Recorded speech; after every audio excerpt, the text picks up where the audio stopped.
सम two nursing college Phulnakhara आयोजित होइछि principal and superintendent meets 2026 TNAI Odisha state branch और the trained nurses association of India पक्षरु आयोजित होइछि कार्यक्रम।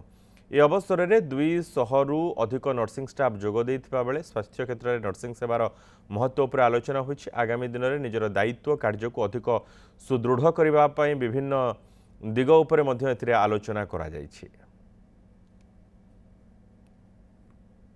आज आम train nurses association of India TNAI headquarter और TNAI ओडिशा स्टेट ब्रांच द्वारा nursing principals and nursing superintendent meet 2026 ये सम नर्सिंग कॉलेज कैंपस 2 रे ऑर्गेनाइज करिछु, जो थे कि more than 200 principals and nursing superintendent join करिसेंती।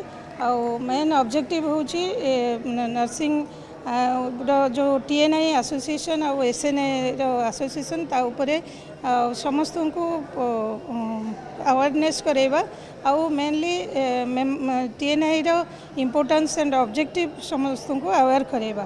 ता सहित nursing education, nursing practice, nursing administration और नर्स लीडरशिप उपरे समस्त को फोकस करेबा। सेटा main objective of this programme.